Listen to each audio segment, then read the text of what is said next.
할렐루야. 내가 정직한 자들의 모임과 회중 가운데에서 전심으로 여호와께 감사하리로다.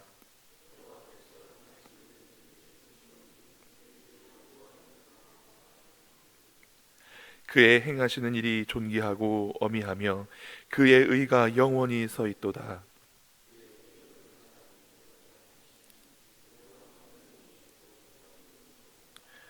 여호와께서 자기를 경외하는 자들에게 양식을 주시며 그의 언약을 영원히 기억하시리로다.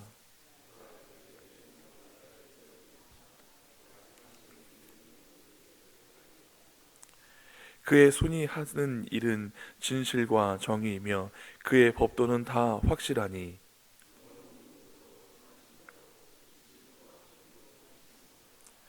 여호와께서 그의 백성을 속량하시며 그의 언약을 영원히 세우셨으니 그의 이름이 거룩하고 지존하시도다. 여호와를 경외함이 지혜의 근본이라. 그의 계명을 지키는 자는 다 훌륭한 걸 가진 자이니 여호와를 찬양함이 영원히 계속되리로다. 아멘. 오늘 우리가 함께 읽은 시편 111편은 히브리인들의 고유 알파벳 형식으로 작성된 답관체의 시입니다. 그래서 우리 한글로는 표현이 되지 않지만 히브리어를 읽으면 알렙, 베트, 김멜, 달렛 이렇게 A, B, C, D 이렇게 히브리 알파벳의 첫 글자로 한 절 한 절씩 그렇게 시작됩니다. 예를 들면 1절에 할렐루야라고 시작하지만 히브리어 말에는 5대 알렙으로 시작하는 5대 내가 감사하리로다 찬양하리로다 하는 단어로 먼저 시작하고 정직한 자들의 모임이다라고 할 때 베솥 해서 모임이란 단어가 두 번째 베트 이 단어로 시작하는 것을 볼 수 있습니다. 안타깝게도 우리 한글로 번역된 말에는 이 표현이 잘 살아나지 않기 때문에 그 문학적 특징을 잘 이해할 수는 없지만 오늘 우리가 읽은 이 시편 111편 외에 바로 뒤에 이어지는 112편과 또 119편 또 예레미야 애가서도 보면 그 히브리어 알파벳 22개씩 그래서 22절씩 그렇게 진행되는 것을 볼 수 있습니다. 한편 오늘 함께 읽은 111편은 이스라엘 백성들 모임 가운데서 하나님의 위대한 행사를 선포하기 위한 목적으로 기록되었고 이어지는 112편은 그 내용을 이어받아서 하나님을 경외하고 그 율법을 지키는 자들이 받을 복을 노래하고 있어서 111편과 112편을 함께 읽으면 더욱더 은혜가 된다고 합니다.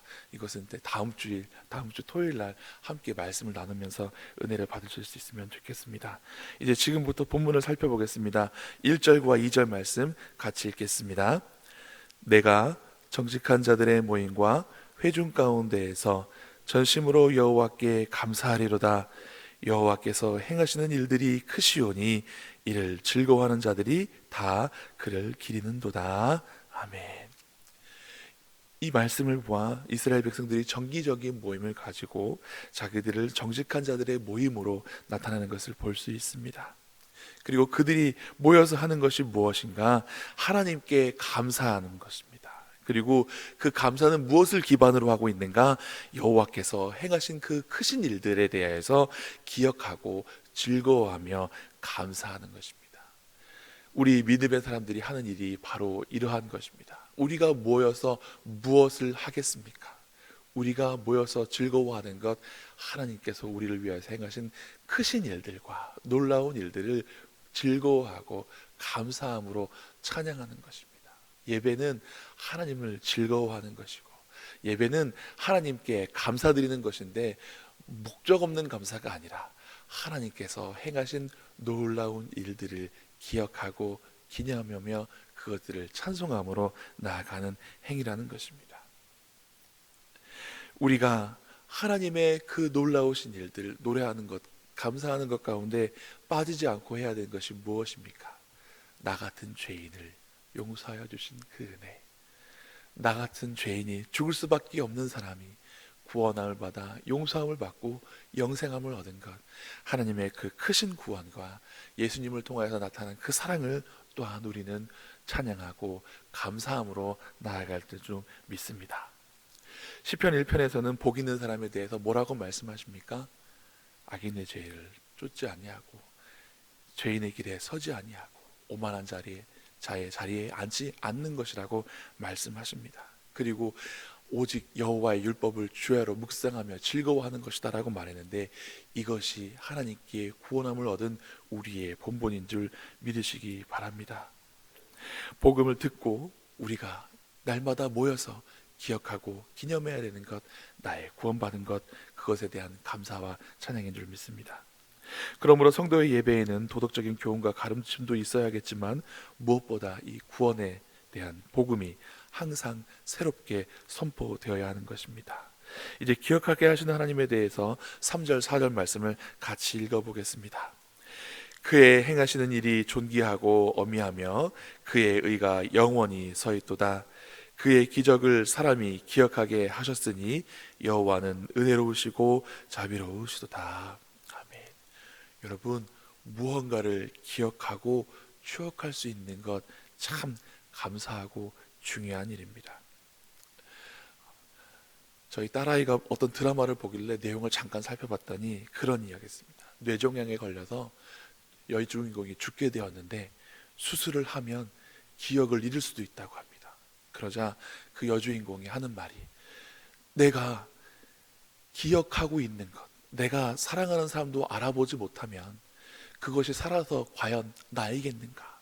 그러니 차라리 나는 나인 채로 죽고 싶습니다. 난 이 수술 받지 않겠습니다. 오히려 반대로 또 사랑하는 사람은 그 기억은 다시 만들어가고 추억은 다시 만들어가면 되니 제발 좀 살아달라고 그렇게 간곡히 부탁하는 장면을 본 적이 있습니다. 사람이 나인 것, 내가 나로서 살아가는 것이 얼마나 소중합니까? 치매에 걸린 부모님이 사랑하는 가족을, 사랑하는 자녀를 알아보지 못하는 것 때문에 그 곁에서 간병하는 그 가족들이 아파하는 것을 볼 때가 있습니다. 그러고 보면 사람이 무언가를 기억할 수 있는 것, 사람이 무언가를 추억할 수 있는 것, 또 사람이 내가 나인 채로 살아갈 수 있는 것, 거기에는 재물이나 물질이나 이런 것들이 아니라 기억, 이것이 너무나 소중한 것이라는 것을 생각하게 되었습니다. 여기 시편의 기자는 우리가 기억하고 우리가 그것을 하나님께서 행하신 그 기적들을 기억하게 하신 것들이 감사하고 은혜롭고 자비로운 일이라고 말씀하십니다. 우리가 힘들고 어려울 때조차도 하나님께서 나를 도우셨던 것을, 하나님께서 나를 붙드셨던 것들을 기억할 수 있는 것은 은혜입니다. 그래서 욥이 우리가 하나님께 복을 받았으면 저주도 받지 않겠습니까? 하나님께서 주셨으니 하나님께서 취하실 것입니다 라고 이야기할 수 있는 것은 그가 하나님께 받은 은혜를 기억할 수 있음에 가능한 것이라고 저는 믿게 되었습니다. 우리는 지금 당장 어렵고 힘들 수 있을지라도 하나님께서 이전에 행하셨던 일들을 기억할 수 있고 추억할 수 있으며 그것들을 통하여서 하나님은 신실하고 어려운 가운데서 우리를 구원하시는 분이라고 고백하실 수 있는 줄 믿습니다. 이 시편의 기자는 구체적으로 어떤 일들을 기억하고 있는지 5절에서 8절 말씀을 같이 길지만 좀 읽어보겠습니다. 여호와께서 자기를 경외하는 자들에게 양식을 주시며 그의 언약을 영원히 기억하시리로다. 그가 그들에게 문나라를 기업으로 주사 그가 행하시는 일의 능력을 그들에게 알리셨도다. 그의 손이 하는 일은 진실과 정의이며 그의 법도는 다 확실하니 영원 무궁토록 정하신 바요 진실과 정의로 행하신 바로다. 아멘. 5절과 6절에 보면 과거에 하나님께서 이스라엘 백성에게 행하신 놀라운 일과 은혜를 선포하고 기억시키면서 언젠가 그 후손들이 기근이 들어 양식이 없을 때나 나라가 망해서 타국의 포로로 들어갔을 때에도 하나님께 기도할 믿음을 가지게 되는 것을 볼 수 있습니다.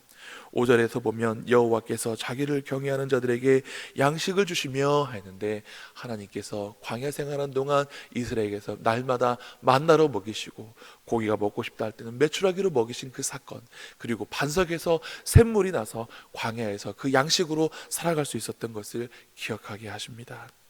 그리고 6절에서는 그들에게 문나라의 기업을 주사 여호수아와 함께 이스라엘 백성들이 하나님의 약속의 말씀을 듣고 그 이스라엘 족속들이 가나안 족속들을 하나씩 하나씩 회파해 나아가면서 하나님께 약속하신 그 땅을 물려받은 기업으로 받은 것들을 기억하게 하십니다. 이러한 것들은 나중에 이스라엘 백성들이 포로로 끌려가게 되더라도 하나님께서 약속의 땅을 회복시켜 주심을, 그들로 하여금 돌아가게 하실 것을 기억나게 하시고 생각나게 하시며 기도하게 하시고 하나님을 의지하게 하시는 그런 믿음의 근간이 된 것을 볼 수 있습니다. 그러므로 하나님의 신실하신 약속, 하나님께서 약속하신 그 신실하심을 우리는 기억함으로 나아가고 그 약속의 말씀을 붙잡고 나아가야 하는 것입니다. 여호와께서 나는 너희를 치료하는 여호와임이라, 여호와 라파의 하나님, 우리는 그 약속의 말씀을 믿고 나아가야 하는 것입니다. 여호와께서 승리의 하나님이다, 그러면 나를 승리하게 하시는 하나님을, 그 약속의 말씀을 믿고 나아가야 하는 것입니다. 이 눈에 아무 증거 아니 보여도 내가 지금 당한 상황이 어렵고 험하더라도 임마누엘의 하나님, 나는 임마누엘의 하나님이다 하신 그 약속의 말씀을 믿고 우리는 또한 기도하며 나아가야 하는 것입니다.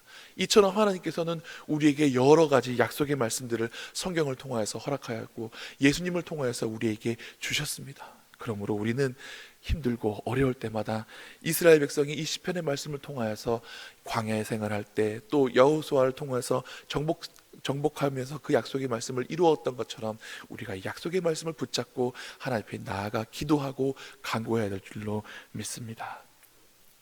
하나님은 신실하신 분이십니다. 그래서 9절과 10절 함께 읽으면서 말씀을 마무리하도록 하겠습니다. 여호와께서 그의 백성을 속량하시며 그의 언약을 영원히 세우셨으니 그의 이름이 거룩하고 지존하시도다. 여호와를 경외함이 지혜의 근본이라, 그의 계명을 지키는 자는 다 훌륭한 지각을 가진 자이니 여호와를 찬양함이 영원히 계속되리로다. 아멘. 여호와를 찬양함으로 시작한, 할렐루야로 시작한 이 시편의 말씀은 영원토록 하나님을 찬양함으로 말씀을 마무리합니다. 우리는 하나님께서 이전에 행하신 놀라운 일들을 되새겨보고 기억해야 합니다. 그리고 그 되새김과 기억을 지금 현재에 비춰보고 장래에 주실 소망으로 이어가야 하는 믿음의 사람인 것입니다. 우리는 현재를 살아가지만 과거에 행하신 하나님의 일들을 기억하고 추억하며 거기서 끝나신 것이 아니라 과거에도 그렇게 행하셨던 하나님 여전히 변함없으시고 그 약속을 신실하셔서 지키심으로 말미암아 예수님으로 인하여서 구원을 얻은 우리에게도 그 약속을 신실하게 지켜주시는 하나님이심을 믿음으로써 감사함으로 찬양함으로 나아갈 줄로 믿습니다. 우리가 날마다 하나님의 선하심을 노래하고 그 행하신 일들을 기억하며 하나님의 신실하심으로 그 약속을 지키듯이 지금도 또한 장래에도 우리에게 그 약속을 지켜서 소망을 주신 하나님을 늘 찬송하고 감사함으로 영광 돌릴 수 있는 저와 여러분 되시기를 간절히 바랍니다. 기도하시겠습니다.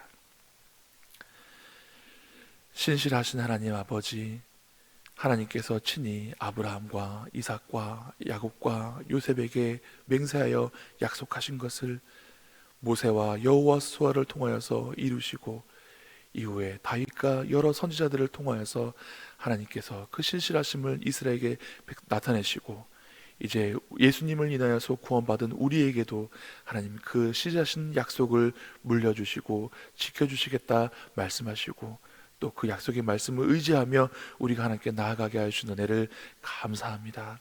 하나님, 하나님께서는 구원하시되 이스라엘만 구원하신 것이 아니라 예수 그리스도를 통하여서 그 이름을 믿는 모든 자에게 구원을 주셨고 이 복음이 우리에게 하나님의 구원을 베푸시는 능력이 됨을 알게 하셨습니다.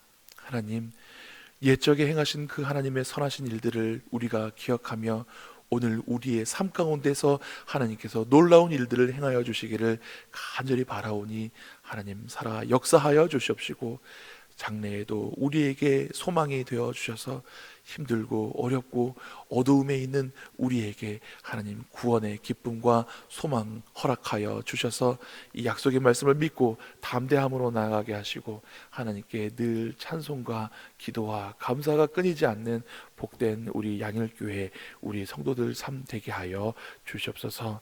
감사드리며 예수님 이름으로 기도드리옵나이다. 아멘.